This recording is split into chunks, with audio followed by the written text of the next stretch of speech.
You're welcome back. This is UPfront. My name is Raymond Aqua. So earlier on, you had a conversation on what is really happening with the tax identification system in the country and the Commissioner General's thoughts on what's happening. Now, let's talk about one of the most important things in the Republic of Ghana. But before we even go to that, my guest today is one man you've heard from him here before. He is actually very profound in many of the things that he's done. He is a man of God. And maybe I'll start on this very important note. The conversation on the US-Ghana agreement, we've heard from the politicians. We've heard from many people within academia. We've also heard from parliamentarians and the people who have passed the bill, the ministers and all of that. The clergy is one area that we've not heard from. You know that the Christian Council of Ghana says they are now studying the document in many ways. So have we heard from other institutions who are also giving a similar claim. But let me talk to a man of God on thoughts about this particular deal. He actually, the beginning of the year, told us in prophecies what was going to happen in the course of the year. Prophet Emmanuel Bedikobi, you're welcome. Thank you, sir. He actually leads the Glorious Wave Church International, and maybe I'll go straight to this particular question. I'm sure by now, even pastors have an inkling as to what is happening with the Ghana's agreement with the U.S. ratified by Parliament. We don't know the status with the president yet. Is this a good deal for Ghana? I greet all my audience. The question is so simple. What is it all for? Sometimes I ask myself, what are we looking for? We are a sovereign nation. We have our defense system. We have everything we have put in place. What do we need US for? That's my question. What do we need US for? Okay, well, they say that they are supposed to train us. We have to go through some of their routines. They are extraordinary people on the ground there. And this will not be the first time we are having similar, not same agreements in times past. Are you opposed to the cooperation has been there. So that's it. So why do we now decide to add a whole lot of unnecessary things to it? So we don't need a new agreement? No. Will this make us better off or worse off? Worse. Why do you say so? When did US get into any country that the country's life or everything about the country changed? When? Show me one. They come for their interest. That's all. Okay, so now let me understand how this is. Does this have any religious or prophetic implications? It shows how Ghana will go down. Today? This year? After this bogus agreement. Really? Yes. We are going to go down. It shows how, you see, Ghana wants to go down. So we want to bring a country which doesn't push any country further. So that's what we have done. It's interesting. Unfortunately, we do not have men of God like you speaking up. What's the problem? They are afraid. Why? Some say that if they speak, they will not get their daily bread. But men of God do not depend on government. And the government will now turn their eye on them. They are afraid because, you see, if you know God called you, why are you afraid of men? Are you surprised that Christian Council has not spoken on this? I'm not surprised. Why? That's how they have behaved for some time. Because they always speak on things that they thought were very vociferous. You remember the Gitmo 2 issue? That was when? That was in the previous administration. So you should stand up and say the same thing now. Well, you do not accept their excuse that they are studying the document. Say, what are they studying? It is so clear. Everything is clear in black and white. What are they studying? Okay, now, I spoke to you in the course of the beginning of the year. Yes, sir. And the conversation really was about what was going to happen in the course of this year. Yes, sir. We are finished with the first quarter of the year. Yes, sir. Is your assessment of the government and what's going to happen in the course of the year the same? What God spoke to me was that the year will be full of hardships. The year, Ghanaians will be grumbling. A lot of things, Ghanaians will not be happy. Things will go bad. And it's happening. But is it happening? It's happening. Are things good for you? I mean, my circumstance might not be reflecting After this interview, you get on the street. Ask those who are on the street if things are working for them. Ask the labor. As I'm speaking to you, Nagrat is on strike. True or false? Yes, that's what you're saying. So everything is going bad. The center cannot hold. You should see it. You don't need someone from the other side of the world to come and tell us. But there are people worldwide who are applauding the current government's works and saying that they are on the right path, especially when it comes to the economy, GDP, inflation, and also exchange rate, which they say is stabilizing. If you look at interest rates too, it's actually on the downward trend. These are positive. You can't ignore. On paper, on paper. Yeah. Paper, paper, paper. We are talking about reality, and they're talking about paper. These are things they have been speaking about over the years. Oh, your country is doing well because your inflation rate is at this. It doesn't reflect. Do you know what must happen? In our nation, there's nothing called statistics working. It doesn't work. Oh. They assume is this, is that, is that. It doesn't work. Let it be real. Okay, now let me bring it to this point. So what then lies ahead of the state for the rest of the months left? We are close to 8 or so months left. 18 hardship. 2018. Hardship. Entire year. Yeah. But it's just about 2 months to the end of the year. Then things will just go down. And I've said for 19, then at least we'll see some fruits. So why couldn't you prevent this? God speaks to some of us. We say what God is saying. The rest is for those who are in leadership to respond. So what's the president expected to do? It's up to him to know the way forward. In terms of when you hear what God is saying, you decide what next to do. Now, recently, there were a lot of talk about men of God and their prophecies. Some had complaints that their prophecies were making people uncomfortable and all of that. In fact, there were general calls that because of security reasons, for some reasons which are security-oriented, they should tone down or be circumspect. Is this something that you are in the prophetic ministry, you would take as an advice? Okay. The truth is that those who are speaking against these things, you don't understand what it's all about. We are from a kingdom. You see, the moment you are born again, you connect to a kingdom which cannot be seen. It's an invisible kingdom. The headquarters is in heaven, but we are in earth representing the kingdom. So the king speaks to you. Say this about your nation, because the king influences nations.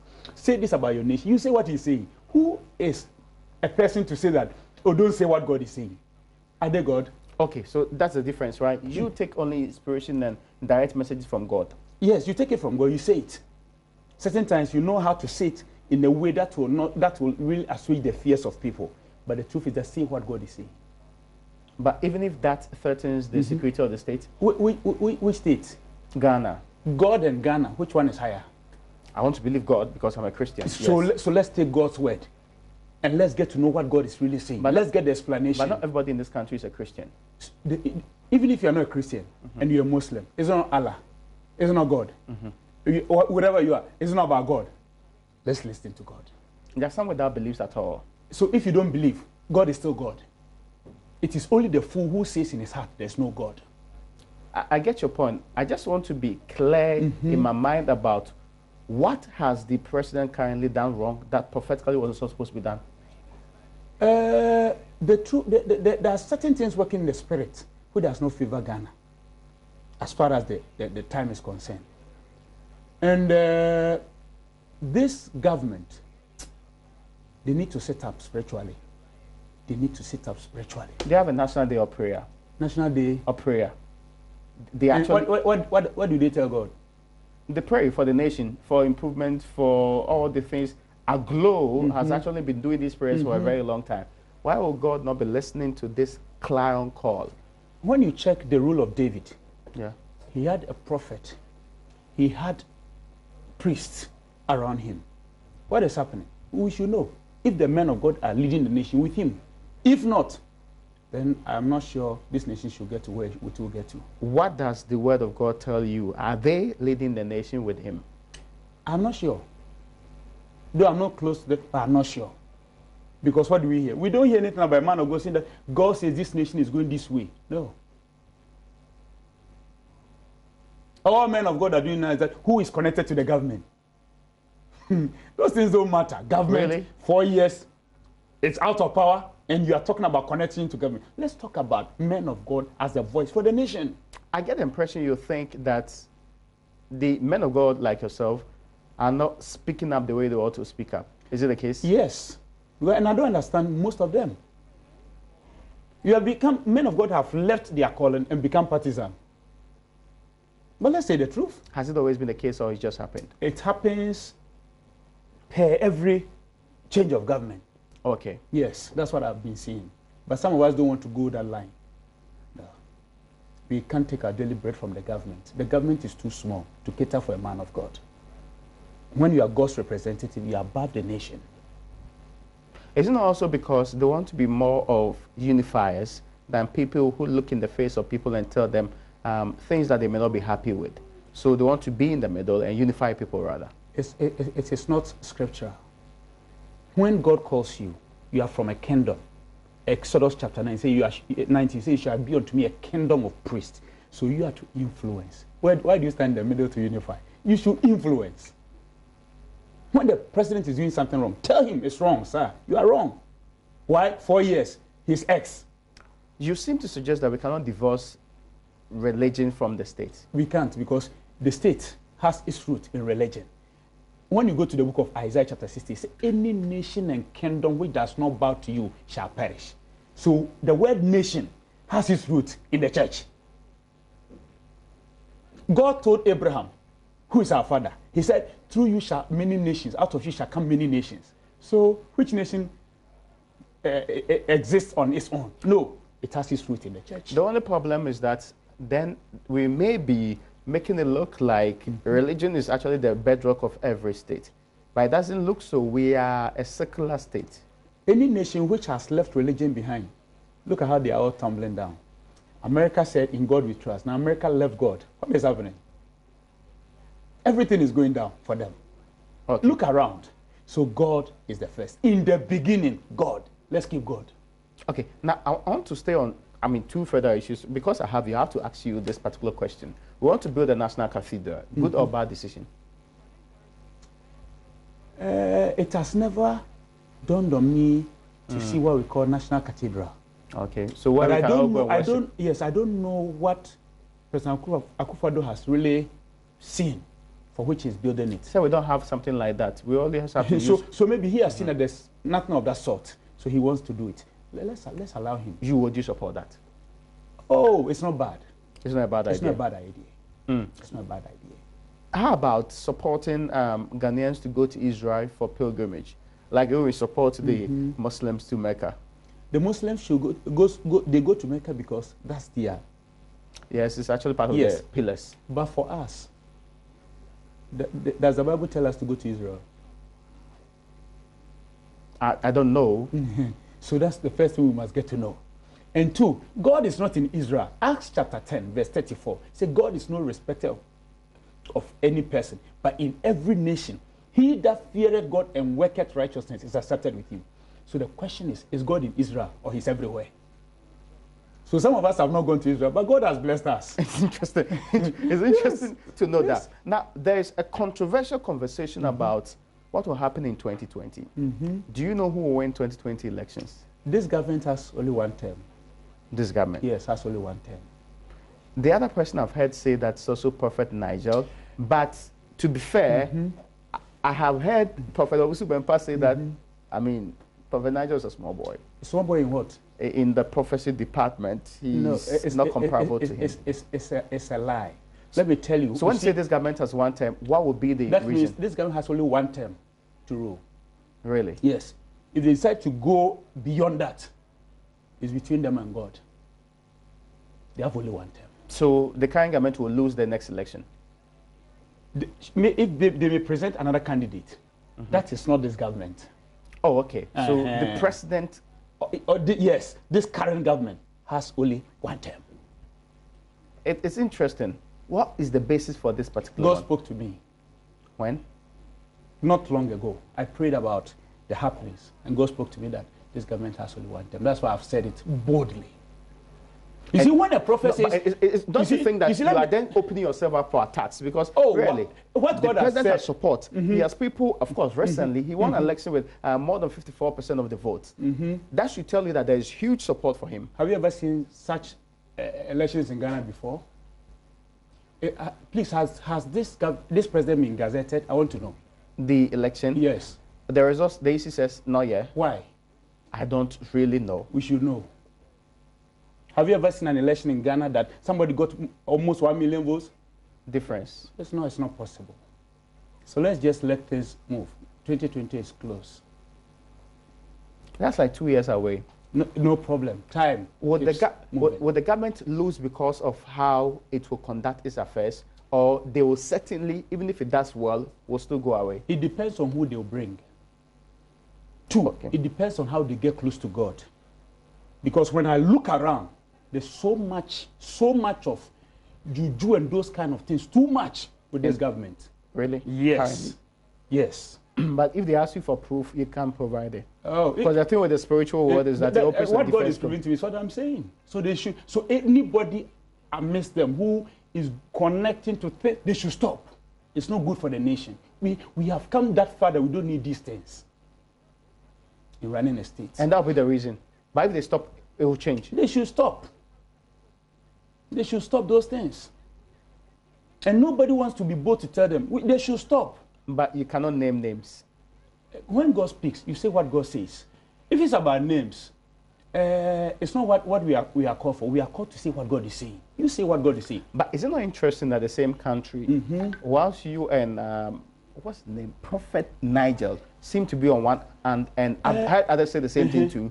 But Prophet also is on the other hand. I'm not with Nigel in anything. Nigel is called by God. I hear you. I am called by God. I'm saying that the things you're saying are in the same direction. You also say that this government will not I never said 2020 is not for MPP. I'm saying that this present government has one term. Okay, so... and I said after. Okay. If they choose a candidate. A different person. And God says that he will give it to the person. So be it. That's a different... Yes, and so it's only in 2020 that I'll talk about who will win. That's interesting. Yes. But Prophet Olubempa disagrees. Oh, let everybody say what you see. The same God. You see, check the scripture. The same God called Isaiah, the same God called Jeremiah. God spoke with everybody in a different way. But did he say things that were opposing each other? Different way. Sometimes, like the Israelites, God said by 400. The same God, Almighty God. You see, when God is speaking to a person, when God speaks to me, speak to great man, Papa Raymond, tell him this. He may tell me to tell you that tomorrow by this time you do this. Another person will tell him that I have something to do, but if you do something, I will shift it back. God knows what to say to every prophet to deliver a message. So we are not the same. Everyone knows how to present what God is saying. So that's everybody's way of speaking. So how then do we determine the truth? But when a prophet says that somebody is a junior, and it's not true. How then do we determine the truth? In every work, there are seniors, there are juniors. That one is not a lie. But the word that God speaks, God's word cannot be junior and senior. How do we determine the truth? The truth? God is speaking. You hear what God is saying. If God speaks to you and say that this thing is yours, but tackle A, B, C, D, don't play with it. Do it. If somebody can tell you it is yours, accept it. But somebody came and added, this is yours, but do A, B, C, D. Please, don't play with it. Because you don't know why God spoke to that person. Do A, B, C, D. The same God speaking. I get your point, but there's a question that's on the minds of many. And the question is to do with whether we are getting to the point where you men of God will determine who wins elections in Ghana. We should say what God is saying. We don't determine it. Let me shock you today. Let me shock my audience. No man of God determines what time. If a man of God tells you that I made this thing to happen, don't believe him. Do you know why? God is the doer. There's no where in the scripture that man is the doer. God is the doer. But the truth is that when God speaks to a man and a man arises to the occasion, God must help him. If God tells Papa Raymond, today I'm giving you Joy FM, and you don't know A, B, C, D, E to do, God won't do it. Do you know why? God needs a man to make the prophecy work. Prophecy goes to a person. Prophecy is not spoken just in vain. It's spoken to a person. So there's a part to play. Okay, go to the Israelites. 400 years. I'll surely get you out of Egypt. Did God take them out 400 years? No. Why? Moses, the man who should come and rescue them, had done something wrong at 390, 10 years to the prophetic fulfillment. And he had left, so he had been driven away. So he was in a place till 40 years, so 430. Now the Israelites who should be rescued too, they were comfortable until God now told the Egyptians, increase their task. And when things became tough, then they started crying to God. And God now remembered his covenant. So when God speaks to you as a person, there's a part to play. Will Dr. Bawumia be president of Ghana? His star, you sometimes see his star in the atmosphere. There's something good about him for Ghana's presidency. Will they be after President Akufo-Addo? It is also possible. Possible? It is also possible. Why I'm saying it's also possible is that, let me tell you what I've seen. I've seen within MPP, I've seen Dr. Bawumia stand above the rest. Oh, okay. So I'll tell you. In the NDC? In the MPP. Okay, in the MPP. How about the NDC? In the NDC, still Jomama. Okay, that's Yes. interesting. Yes. So the current contest they are going about, it might be all ado about nothing. For MPP, up to when are they going to contest for the presidential? I mean next year. Okay. I say this boldly, without fears. Alan's star has gone down. Okay. Yes. So I see Bawumia up. Now there's a problem, and that problem, it will be MPP internal problem concerning Bawumia. Really? Yes. We have to delve into that particular one. And I have never had enough time to engage you before. I'm sure we can have so much time to do so sometime later on this one. But I thank you so much for joining us on this one. Yes, who's winning the Sierra Leone elections? I prophesied in church that it's for the opposition guy. And I hope it will be so. And I said if the opposition guy doesn't become so alert, the government of the day will steal the elections. These are the things we say what we have seen. But it's for the opposition guy. Prophet I said it publicly in church. Prophet Bedukobi, thank you so much. He's with the Glorious Wave Church International. And on that note, folks, we thank you so much for joining us today. And happy Easter. I mean, the best this is Easter message anyway. Okay, thank you so much, this folks. Easter, you didn't bring me food as a man of God. Thank you so much. And folks, thank you so much for joining us on Upfront today. My name is Raymond Akwa.